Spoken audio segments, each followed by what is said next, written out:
Em 1914, a Europa se divide em duas coalizões rivais, prontas para o confronto.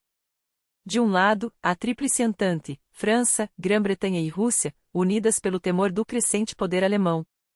Do outro, a Tríplice Aliança, a Alemanha, receosa de ser cercada, o Império Austro-Húngaro, lutando para manter sua frágil unidade, e a Itália, ávida por vantagens às custas da França. O estopim surge em 28 de junho, em Sarajevo.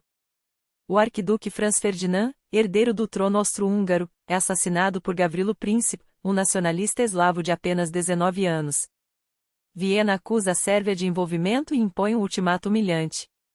A recusa sérvia leva à declaração de guerra, e, em poucas horas, os canhões austríacos já bombardeiam Belgrado. O czar Nicolau II, movido pela solidariedade eslava, ordena a mobilização das tropas russas. A Alemanha, aliada da Áustria, vê nesse gesto a confirmação de um conflito inevitável e prefere agir antes que a Rússia se torne ainda mais forte. Usando a mobilização russa como justificativa, Berlim declara guerra a Moscou e, em seguida, a Paris, sabendo que a aliança franco-russa obrigaria a França a entrar no conflito. Para enfrentar uma guerra em duas frentes, os alemães ativam o Plano Schlieffen, um avanço relâmpago pela Bélgica neutra para cercar e esmagar as forças francesas perto de Paris, garantindo uma vitória rápida antes de voltar-se contra a Rússia, cujo exército, embora imenso, demoraria a se organizar. Em poucos dias, 6 milhões de soldados marcham rumo à guerra. A Itália, porém, permanece neutra, já que o Tratado da Tríplice Aliança não a obriga a participar de uma guerra ofensiva.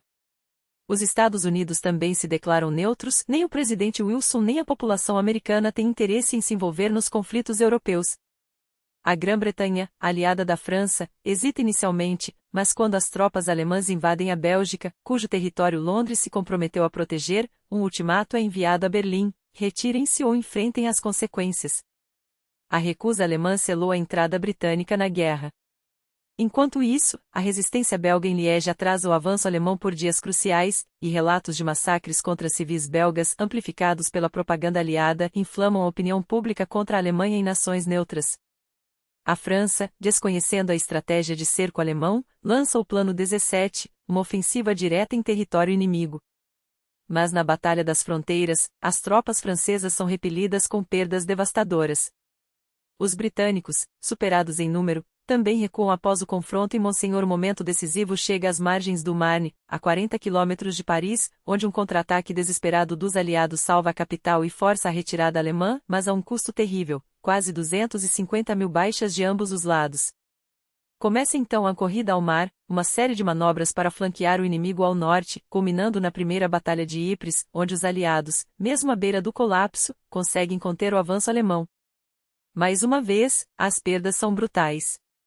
Exaustos, os dois lados cavam trincheiras ao longo de uma frente de 560 quilômetros, buscando abrigo dos mortíferos disparos de metralhadoras e da artilharia.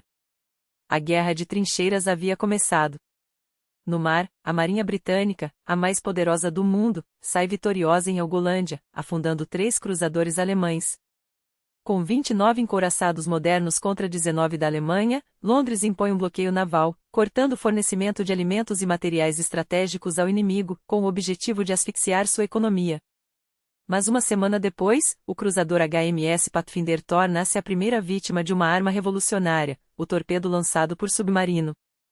Os U-boats alemães, com alcance de 14 mil quilômetros e capacidade de atacar submersos, representam uma ameaça letal ao domínio britânico dos mares.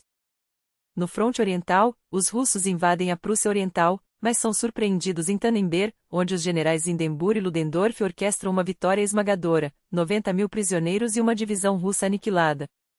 A falta de criptografia nas comunicações russas agrava a derrota. Uma segunda vitória alemã nos Lagos Masúrios força a retirada russa, que em apenas 6 semanas perde quase 300 mil homens. Enquanto isso, o Império Austro-Húngaro sofre reveses humilhantes, sua invasão à Sérvia é repelida em Ser, e a ofensiva contra a Rússia termina em retirada, com mais de 300 mil baixas. A fortaleza de Przemyśl é cercada pelos russos, obrigando os alemães a desviarem forças para um ataque diversivo em direção a Varsóvia. O resultado são semanas de combates brutais no inverno polonês, perto de Lodz, sem um vencedor claro. O Império Otomano entra na guerra ao lado das potências centrais, declarando guerra à Rússia, seu antigo rival. Navios turcos bombardeiam Odessa e Sevastopol, enquanto tropas russas avançam sobre o Cáucaso. Além da Europa, o conflito se espalha pelos oceanos e colônias. Na África Oriental, alemães ocupam Taveta, no Quênia britânico, já as forças aliadas tomam o Togolândia alemão. Mas os britânicos fracassam em Camarões e na Namíbia, onde uma pequena guarnição alemã captura uma força de 3.000 homens em Sanfonfon. Um mês depois, um desembarque britânico em Tanga termina em desastre diante das tropas do coronel von Lettow-Vorbeck, que, isolado da Alemanha, passa a liderar uma guerra de guerrilha tão eficiente que mantém milhares de soldados aliados ocupados. No Extremo Oriente, o Japão, cumprindo seu tratado com a Grã-Bretanha, declara guerra à Alemanha e captura a base naval de Tsingtao. Colônias alemãs como Samoa e Nova Guiné caem diante de australianos e neozelandeses. No Pacífico, porém, o almirante von Spee inflige uma derrota retumbante aos britânicos em Coronel, afundando 2 cruzadores sem deixar sobreviventes. 5 semanas depois, sua esquadra é destruída nas Malvinas, onde 4 dos 5 navios alemães são afundados, e von Spee morre com sua capitânia. No Oriente Médio, os britânicos tomam Basra, garantindo o acesso ao petróleo persa, essencial para sua frota. A guerra, que começou na Europa, já se espalhava pelo mundo. O inverno de 1914 a 1915 não traz trégua. No fronte balcânico, as tropas austríacas finalmente conquistam Belgrado, mas os sérvios, teimosos e implacáveis, contra-atacam e os expulsam mais uma vez. A luta pela Sérvia já ceifou cerca de 200.000 vidas de cada lado, um preço sangrento por um território que se recusa a cair. Enquanto isso, no Mar do Norte, a Kaiserliche Marine executa um ataque relâmpago contra as cidades costeiroas britânicas. Hartlepool, Fitch e Scarborough são bombardeadas sem aviso, deixando mais de 100 civis mortos. A guerra, que antes parecia distante para muitos ingleses, agora bate à sua porta. Na frente ocidental, os franceses lançam sua primeira grande ofensiva contra as linhas alemãs na primeira Batalha de Champagne. O resultado: ganhos territoriais irrisórios a um custo de 90.000 baixas, mais um capítulo na carnificina que define a Guerra de Trincheiras. No Cáucaso, o Império Otomano tenta uma ofensiva ousada através das montanhas no auge do inverno, mas o desastre os aguarda em Sarikami. As baixas turcas ultrapassam 60.000, muitos congelados até a morte, seus corpos perdidos sob a neve. A natureza, aliada implacável dos russos, dizima mais homens do que as balas. E então chega o Natal de 1914. Em alguns setores da frente ocidental, algo inesperado acontece, uma trégua espontânea. Soldados alemães e aliados saem das trincheiras, trocam presentes, cantam canções e até jogam futebol na terra de ninguém, aquele mesmo chão devastado onde, horas antes, metralhadoras ceifavam vidas. Mas a paz é efêmera. Em janeiro de 1915, a guerra completa apenas 5 meses, e já 1 milhão de soldados jazem mortos. O que começou como um conflito nos Balcãs agora devora o mundo. De um lado, as potências centrais, a Alemanha, Áustria-Hungria e Império Otomano, unidas por alianças e ambições. Do outro, os aliados, Grã-Bretanha, França, Rússia, Sérvia, Montenegro, Bélgica e Japão, uma coalizão forjada pela necessidade de conter a máquina de guerra germânica. Na Polônia e nos Estados Bálticos, o exército russo, apesar de uma série de derrotas esmagadoras, resiste teimosamente aos avanços alemão e austro-húngaro.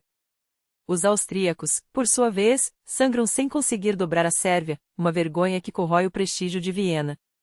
Nos Cárpatos, russos e otomanos travam batalhas brutais em meio ao gelo e à neve, onde o inimigo muitas vezes é menos letal do que o próprio inverno. Na frente ocidental, franceses, britânicos e belgas estão entrincheirados frente a frente com os alemães, em uma linha inquebrável que se estende do Canal da Mancha à Suíça.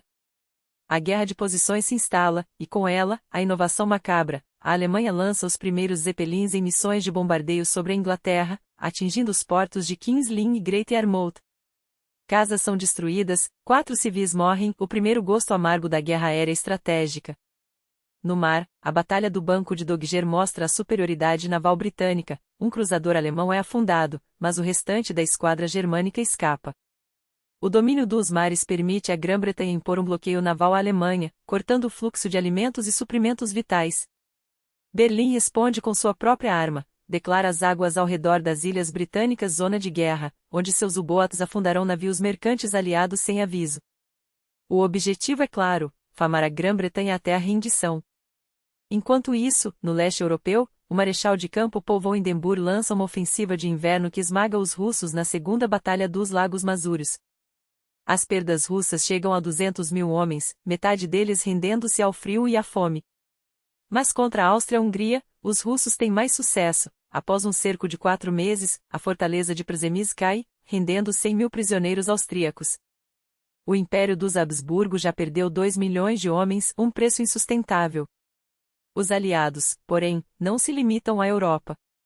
No Estreito de Dardanelos, navios de guerra britânicos e franceses bombardeiam as fortificações otomanas que guardam o caminho para Constantinopla. Acreditam que um golpe demonstrativo forçará a Turquia a se render. Mas as minas turcas afundam 3 encouraçados e danificam outros 3. O ataque é abortado. A vitória otomana é efêmera, os aliados não desistem. Eles prepararam algo pior, um desembarque em terra.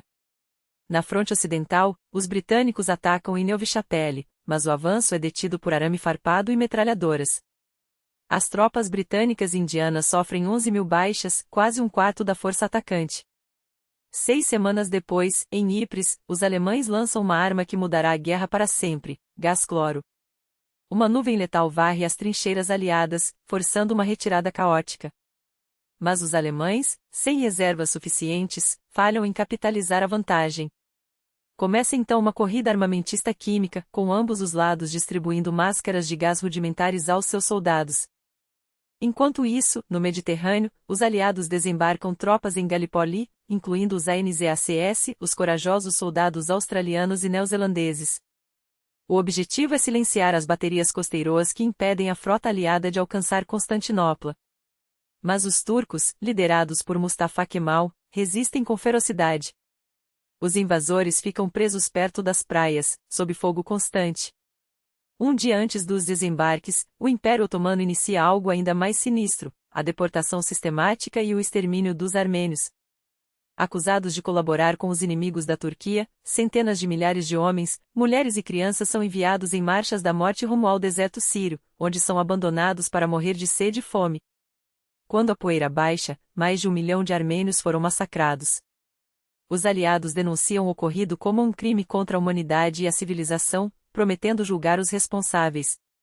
Até hoje, a Turquia nega que tenha sido genocídio. De volta ao leste europeu, uma ofensiva germano-austro-húngara na Galícia rompe as linhas russas, reconquistando Przemyśl e capturando outros 100.000 prisioneiros. É o início de um avanço implacável que empurrará os russos para trás. No mar, o Lusitânia, um transatlântico britânico carregando 1.198 passageiros e tripulantes, incluindo 128 americanos, é torpedeado por um U-boat alemão ao largo da Irlanda. Nenhum aviso. Nenhuma chance. A comoção é global. O presidente americano Woodrow Wilson e a opinião pública ficam indignados, mas Berlim insiste, o navio transportava munições, logo, era um alvo legítimo. Em maio, os aliados lançam a Segunda Batalha de Artois, mais uma tentativa desesperada de romper as linhas alemãs. Os franceses atacam em Vinlide, enquanto os britânicos apoiam em Alberts-Ried e Festubert. O resultado: 130.000 baixas aliadas por alguns quilômetros de terreno. O verão traz outra virada. Nos céus da frente ocidental, o Fokker-Endecker, com sua metralhadora sincronizada, dá à Alemanha superioridade aérea. Pilotos aliados caem em massa no que fica conhecido como o flagelo Fokker. A Itália, seduzida por promessas territoriais dos britânicos e franceses às custas da Áustria-Hungria, entra na guerra ao lado dos aliados. Seu primeiro ataque ao longo do rio Isonzo é um desastre, as tropas são repelidas com perdas devastadoras. Enquanto isso, no leste, os russos recuam em massa, abandonando a Polônia. Os alemães entram em Varsóvia em 5 de agosto. O czar Nicolau II, em um movimento fatal, demite o grão-duque Nicolau e assume o comando pessoal das Forças Armadas. A decisão o amarrará, para sempre, às derrotas que virão. E em Gallipoli, os aliados lançam reforços em Suvla Bay, mas nem eles nem os novos ataques dos ANZACS conseguem quebrar o impasse. A campanha se arrasta, sangrenta e sem perspectiva de vitória.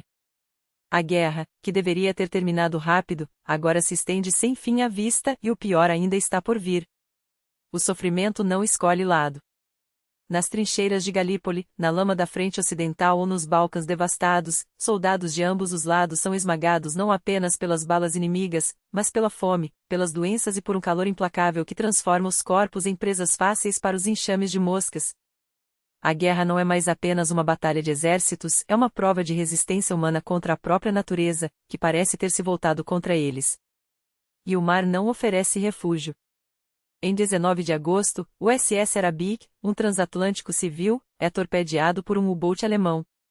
44 vidas se perdem nas águas geladas, entre elas 3 americanos.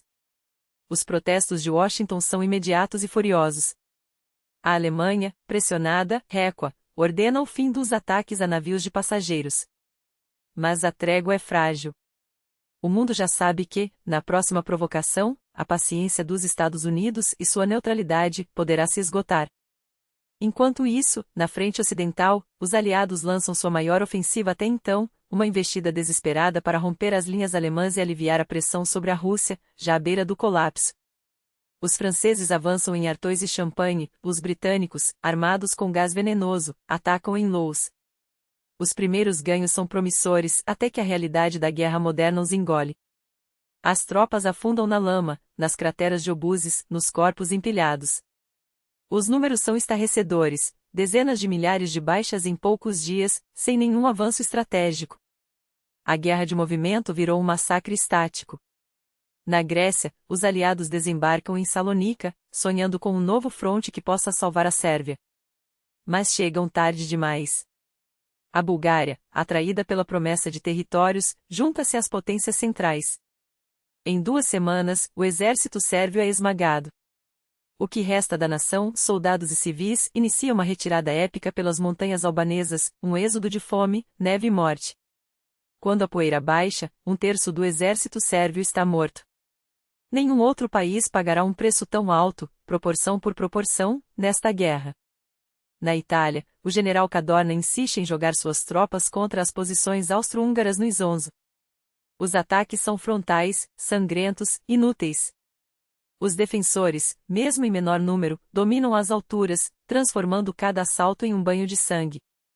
No Oriente Médio, os britânicos avançam rumo a Bagdad, mas são detidos em Ctesifonte. Recuam para Kut, onde ficam cercados.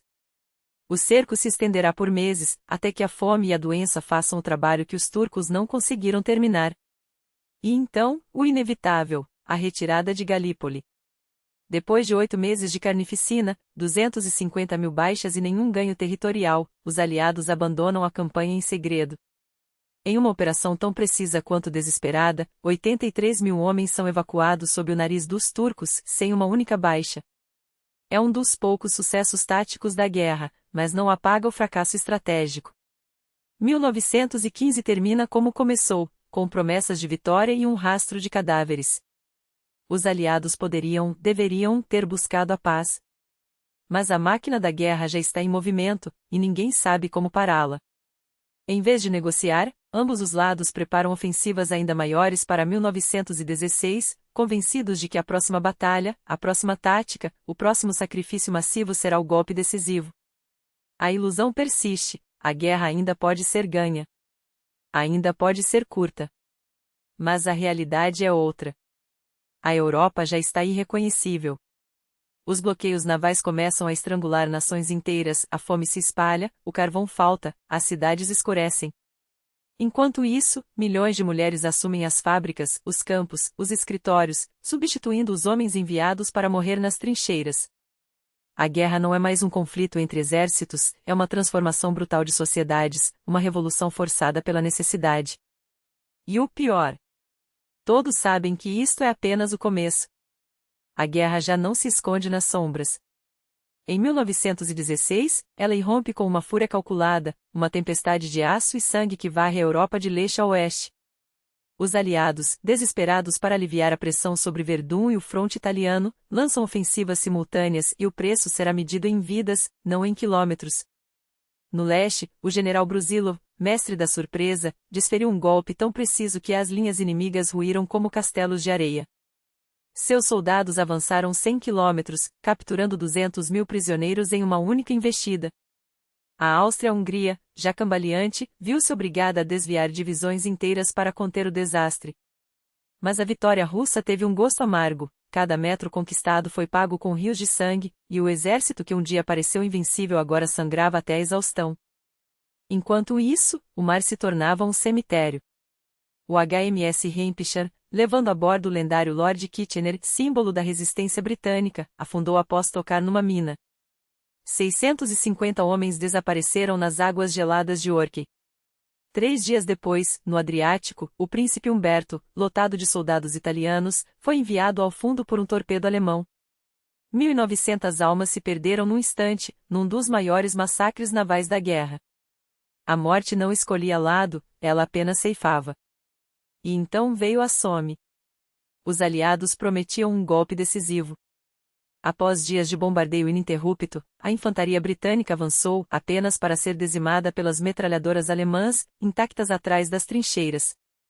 Em poucas horas, 57.000 homens caíram, um terço deles mortos. Foi o dia mais negro da história militar britânica. Mas a ordem era clara: continuem atacando. Por 5 meses, as ondas de soldados se chocaram contra o muro alemão, afundando na lama e no fogo. Cada metro conquistado custava milhares de vidas. Cada vitória era um túmulo coletivo. A Romênia, iludida pela ofensiva de Brusilov, entrou na guerra e foi esmagada em semanas. As forças dos impérios centrais a invadiam como uma maré, enquanto os romenos, mal equipados e pior liderados, recuavam em desordem. Em Salônica, os aliados tentaram socorrê-los, mas os búlgaros resistiram com uma ferocidade que surpreendeu até os veteranos. Os sérvios, ainda se recuperando do genocídio de 1915, lutavam como leões, mas o avanço era uma gota no oceano de sangue que afogava a Europa. Em Verdun, finalmente, os alemães recuaram. Os franceses haviam cumprido a promessa de Nivelle: eles não passarão. Mas a que custo? 365.000 baixas. Quase o mesmo número do lado alemão. Um empate sangrento, uma carnificina sem vencedores. Falkenhayn, o arquiteto da batalha, foi demitido em desgraça. Em seu lugar, subiram Hindenburg e Ludendorff, os ansalvadores Andu-Leste, agora encarregados de um ocidente que sangrava sem parar. E a Somme continuava. Perto da aldeia de Flers, os britânicos revelaram sua nova arma, o tanque. Monstros de metal que rastejavam pela terra devastada, prometendo quebrar o impasse das trincheiras. Mas eram poucos, frágeis, propensos a queimar ou afundar na lama. Alguns avançaram, a maioria falhou. A esperança durou o tempo de um suspiro. No leste, a ofensiva de Brusilov esgotou-se. Os números finais eram tão astronômicos que ninguém ousava repeti-los em voz alta. Exércitos inteiros haviam sido reduzidos às sombras. Nem russos nem austro-húngaros se recuperariam daquilo. Na Itália, o Isonzo virou um moinho de carne. Ondas de soldados italianos se atiravam contra as posições austro-húngaras, só para serem ceifados pelas metralhadoras. Cada ofensiva era um suicídio coletivo, cada recuo uma vergonha.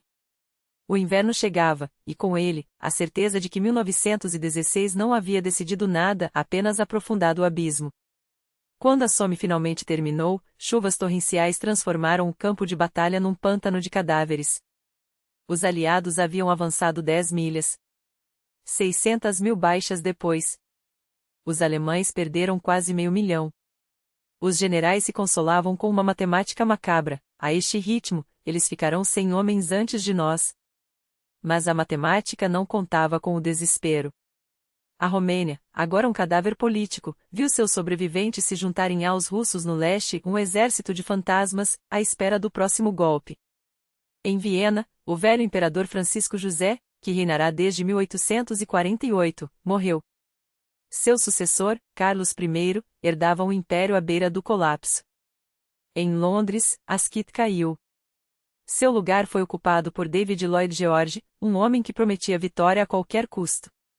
Na França, Joffre foi substituído por Nivelle, o herói de Verdun, que jurava esmagar os alemães com ofensivas audaciosas. Enquanto os generais trocavam de lugar como peças num tabuleiro, Wilson, nos Estados Unidos, tentava em vão mediar a paz. Ninguém queria ouvir. Ninguém estava disposto a ceder. Porque 1916 não era mais uma guerra por território.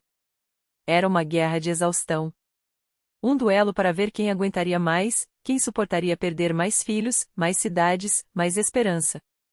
E em 1917, essa estratégia levaria a Europa ao limite do abismo. A Alemanha sabia que não venceria uma guerra longa. Seus recursos eram finitos, os dos aliados, aparentemente infinitos. Então, os líderes alemães apostaram tudo numa jogada final, guerra submarina irrestrita. Seus U-boats afundariam cada navio que se atrevesse a levar suprimentos à Grã-Bretanha. Em 6 meses, o país estaria de joelhos, faminto, derrotado. Mas havia um risco. Navios neutros, americanos, seriam alvos. E cada torpedo disparado era um passo mais perto de arrastar os Estados Unidos para a guerra. 2 dias após o início da campanha, o SS Housatonic, um cargueiro americano carregado de trigo, foi ao fundo. Então veio o golpe final, os britânicos entregaram a Wilson um telegrama interceptado. Nele, o ministro das Relações Exteriores alemão, Arthur Zimmermann, oferecia ao México uma aliança contra os Estados Unidos, prometendo-lhe de volta os territórios perdidos no século XIX. O telegrama Zimmermann foi a faísca. A América não poderia mais ficar de braços cruzados. Enquanto isso, na Rússia, a fome e as derrotas acenderam a revolta. O czar Nicolau II abdicou. Um governo provisório assumiu, jurando continuar a guerra. Mas nas trincheiras, os soldados russos já não obedeciam. Desertavam aos milhares, deixando o fronte à mercê dos alemães. E então, após uma série de provocações, os Estados Unidos declararam guerra à Alemanha. O equilíbrio de forças mudou. Mas a vitória não viria tão cedo. Os americanos precisariam de meses para mobilizar seu exército. E enquanto isso, os U-boats alemães celebravam seu mês mais mortal, 886 mil toneladas de navios afundados. 17 embarcações por dia, carregadas de comida, munição, esperança. A Grã-Bretanha estava à beira da inanição. No fronte ocidental, os britânicos lançaram a Batalha de Arras, um desvio para apoiar uma grande ofensiva francesa. Os canadenses tomaram a crista de Vimy, num raro momento de glória, mas a um custo de 150 mil baixas aliadas. Acima das trincheiras, a guerra aérea atingia um novo nível de horror. Aviões de reconhecimento guiavam a artilharia, caças os abatiam antes que cumprissem sua missão. Cada novo modelo era mais letal que o anterior. E na primavera de 1917, a superioridade aérea alemã transformou os céus num matadouro. Chamaram-na de a Primavera Sangrenta. Mas o pior ainda estava por vir. 3 dias após a queda da crista de Vimy, o general francês Robert Nivelle lança sua grande ofensiva. As expectativas são altíssimas, mas, depois de um avanço inicial, o ataque empaca, e as baixas se acumulam em ritmo alucinante. Os soldados franceses, exaustos, começam a questionar a sanidade de seus comandantes. Unidades inteiras se rebelam, recusando-se a marchar para mais um massacre. Nivelle é demitido em desgraça, substituído por Pétain, o herói de Verdun, que promete, nenhum ataque suicida mais. O verão traz uma vitória britânica em Messines, engenheiros cavam túneis sob as linhas alemãs e detonam 19 minas colossais, a maior explosão artificial da história até então. O chão treme, o céu se enche de terra e fogo, e as defesas inimigas são varridas do mapa. Mas é uma vitória local, um lampejo de genialidade tática em meio ao caos. Enquanto isso, a Grécia entra na guerra. O rei Constantino, simpático à neutralidade, é forçado a abdicar. Na Rússia, o governo provisório ordena uma nova ofensiva, o ataque de julho, que se transforma em desastre. A disciplina do exército russo desmorona.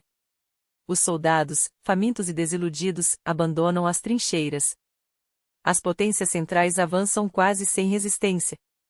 No mar, os aliados mudam de estratégia, navios mercantes passam a navegar em comboios escoltados.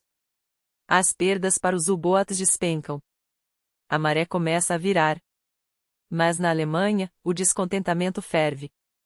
O rei Shasta aprova uma resolução pela paz, pedindo um acordo de reconciliação. O alto comando ignora. O país já não é governado por políticos, mas por generais, uma ditadura militar disposta a tudo para evitar a derrota. E então vem Passchendaele. Os britânicos lançam sua grande ofensiva em Ypres. A artilharia devasta a terra, a chuva inunda as crateras, e os sistemas de drenagem destruídos transformam o campo de batalha em um pântano de lama e cadáveres. Homens afundam até a cintura, cavalos se afogam, tanques atolam. Em 3 meses de horror, 240 mil britânicos caem, 200 mil alemães com eles. Não há vitória, não há avanço, apenas um abismo de sofrimento que engole qualquer esperança de ruptura. Na Itália, a 11ª Batalha do Isonzo é mais um banho de sangue, 150 mil italianos mortos ou feridos, 100 mil austro-húngaros. O fronte italiano sangra, mas não cede. Ainda. Enquanto isso, o mapa da guerra se expande. Brasil, Libéria, China, Sião todos declaram guerra à Alemanha, seja por vingança aos ataques de U-Boats, seja por cálculo político.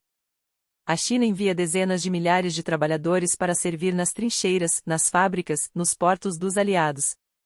No Oriente Médio, os britânicos lavam a humilhação de Qud, derrotam os otomanos e marcham sobre Bagdá. Mas no Sinai, são repelidos em Gaza 2 vezes. Até que, em julho, rebeldes árabes tomam o estratégico porto de Aqaba, liderados por um oficial britânico que já está se tornando lenda, o capitão T. Lawrence da Arábia. O outono traz uma declaração que ecoará por décadas. O ministro das Relações Exteriores britânico, Arthur Balfour, anuncia o apoio do governo a um lar nacional para o povo judeu na Palestina. O objetivo é ganhar o apoio da comunidade judia mundial, mas a promessa contradiz acordos secretos já feitos com líderes árabes. Em outubro, os britânicos finalmente quebram as defesas de Gaza e avançam.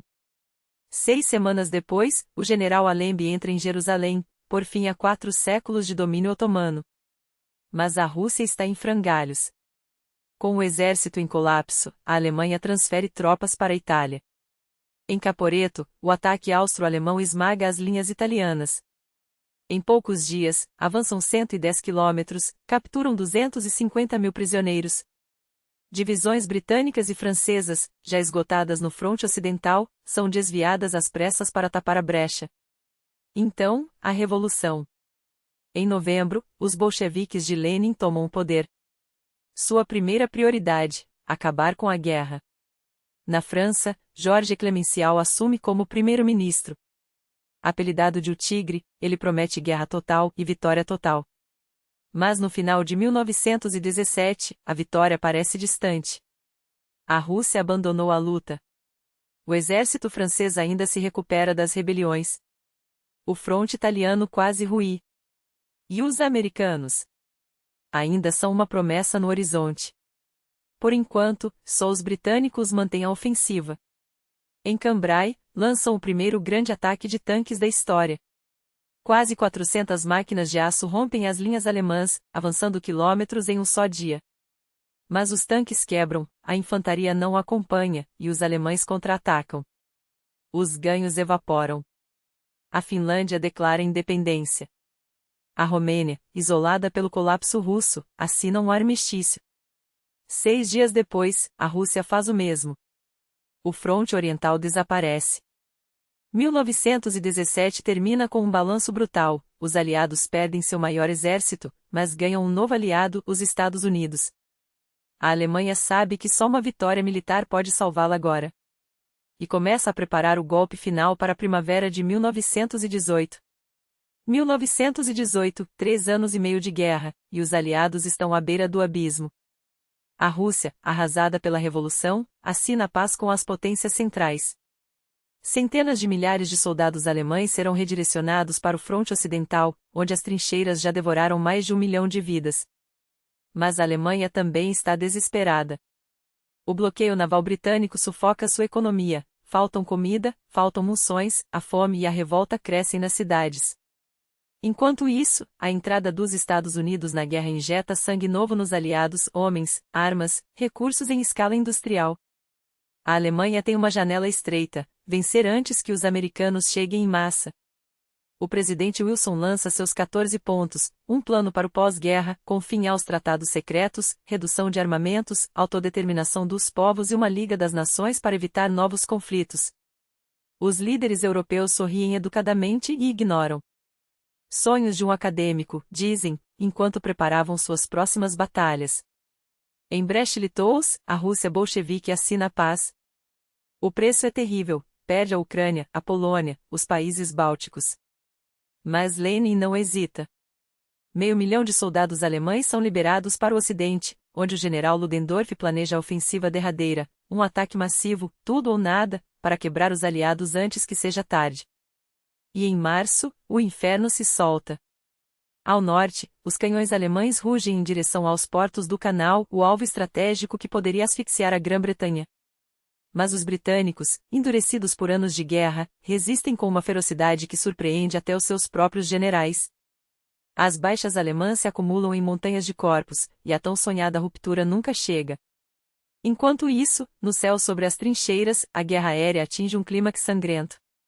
Mais de 3.000 aeronaves de cada lado transformam o firmamento em um campo de batalha letal. Os aliados, porém, já dominam os ares, sua superioridade industrial e tática esmaga a Luftstreitkräfte. E então, em 21 de abril, o mito cai. Manfred von Richthofen, o Barão Vermelho, o As dos As com 80 vitórias, é abatido perto de Amiens. Seu Fokker doutor e despenha-se em chamas, e o homem que aterrorizou os céus é enterrado com honras militares pelos próprios inimigos que tanto desprezava. A morte dele não é apenas simbólica, é o fim de uma era.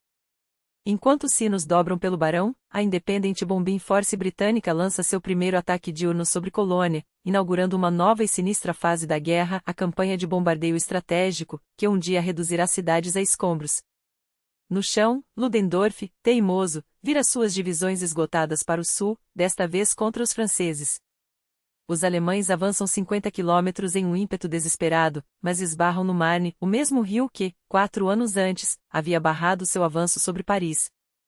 Desta vez, porém, há algo novo na linha de frente, as divisões americanas, frescas, bem equipadas e sedentas por combate. A primeira divisão dos Estados Unidos entra em ação em Cantigny, provando que os doughboys não são amadores.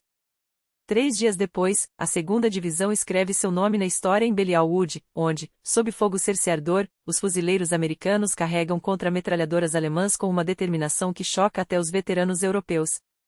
Retriat? Hell, we just got here, grita um oficial. E não é apenas retórica, agora são 10.000 soldados americanos desembarcando por dia na França. 1 milhão já estão lá, e mais virão. A quarta investida de Ludendorff consegue um avanço de 15 quilômetros, mas é o último suspiro. Os franceses contra-atacam com uma fúria renovada, e o sonho alemão de vitória desaba em escombros. Enquanto isso, na Itália, os austro-húngaros tentam aliviar a pressão sobre Ludendorff com um ataque em Asiago e no Piave. O resultado? Um banho de sangue. As tropas do Império, famintas e desmoralizadas, são repelidas com perdas catastróficas. O exército que um dia dominou os Balcãs agora se desintegra por dentro. E então, o impensável, os aliados invadem a Rússia. Tropas britânicas e francesas desembarcam em Murmansk, inaugurando uma intervenção que mergulhará o país em uma guerra civil ainda mais brutal. Apoiam os brancos, os inimigos dos bolcheviques, numa jogada que prolongará o caos russo por anos. Mas o mundo já não olha para o leste. O destino da guerra está sendo decidido no oeste. Em julho, os alemães lançam seu último ataque no Marne. É o golpe final de Ludendorff e seu maior fracasso. 600.000 baixas, nenhum ganho estratégico. A Alemanha sangrou até a exaustão, e por quê? Para ver os aliados, agora reforçados e unidos, passarem para a ofensiva. Em 8 de agosto, em Amiens, o inferno se volta contra os alemães. Britânicos, australianos, canadenses e franceses, apoiados por tanques e aviões, avançam 11 quilômetros em um único dia. Ludendorff, o homem que planejou a vitória final, chama aquele dia de o Dia Negro do exército alemão. E ele tem razão. As trincheiras, que por anos foram tumbas abertas, de repente se tornam armadilhas para os alemães. Os soldados, esqueléticos e sem munição, começam a se render em massa. A ofensiva dos 100 dias começa, e não há mais volta. A guerra de posições acabou. Agora, é uma perseguição. Os alemães recuam, desorganizados, perseguidos por um inimigo que não dá trégua. Na Macedônia, os aliados esmagam as defesas búlgaras em Dobrupol. Em 2 semanas, a Bulgária, o elo mais fraco dos impérios centrais, assina um armistício. No Oriente Médio, as forças britânicas, lideradas por Edmund Allenby, destroçam os turcos em Megido, capturando 25.000 prisioneiros. Damasco e Alepo caem sem resistência. O Império Otomano, que já governou de Viena a Aden, agora se desmorona como areia entre os dedos. E então, o golpe final. Foucault ordena o ataque geral. Britânicos, franceses e americanos rompem a linha Hindenburg, a última fortaleza alemã. Ludendorff, pálido e quebrado, informa ao Kaiser que a guerra está perdida. Não há mais soldados, não há mais suprimentos, não há mais esperança. A Alemanha deve pedir paz. Mas as condições de Wilson são duras: retirada total dos territórios ocupados, abdicação do Kaiser. Enquanto os diplomatas trocam telegramas, o mundo desaba. Na Itália, os aliados esmagam a Áustria-Hungria em Vittorio Veneto. O exército imperial, outrora temido, desintegra-se. 300.000 homens se rendem sem lutar. Os impérios centrais estão em colapso. Os otomanos assinam o armistício em Mudros. 4 dias depois, a Áustria-Hungria faz o mesmo em Vila Giusti. E então, em Kiel, a Hocheflotte, a orgulhosa frota alemã, recebe ordens para um ataque suicida contra os britânicos. Os marinheiros, porém, se recusam. A revolta se espalha como fogo. Berlim arde em protestos. O Kaiser foge. A República é proclamada. E assim, em 11 de novembro de 1918, numa vagão de trem em Compiègne, a delegação alemã assina o armistício. Os canhões se calam às 11 horas, mas não antes que Henry Gunter, um soldado americano, morra carregando contra uma metralhadora alemã às 10 horas e 59. Ele será o último a cair. 3 dias depois, na África Oriental, o general Paul von Lettow-Vorbeck, o Leão da África, finalmente depõe as armas às margens do rio Chambezi. Por 4 anos, ele mantivera um exército intacto, cortado do mundo, derrotando forças muito maiores com táticas de guerrilha. Nunca foi vencido em batalha. Agora, a guerra acabou. Mas o mundo que emerge das cinzas não é pacífico. Em Versailles, os vencedores se reúnem para ditar os termos da paz. A Liga das Nações é criada, mas é apenas um paliativo. O Tratado de Versailles esmaga a Alemanha: desmilitarização, reparações impossíveis, perda de territórios, a humilhação da cláusula de culpa. As fronteiras da Europa são redesenhadas à força. A Polônia ressurge. Áustria, Hungria, Tchecoslováquia, Iugoslávia, todos nascem das ruínas do Império dos Habsburgo. O Império Otomano é partido em pedaços, e o Oriente Médio é dividido entre britânicos e franceses, semeando conflitos que durarão um século. 9,5 milhões de soldados mortos. 21 milhões de feridos. 7 milhões de civis exterminados. Cidades reduzidas a escombros, economias destruídas, gerações dizimadas.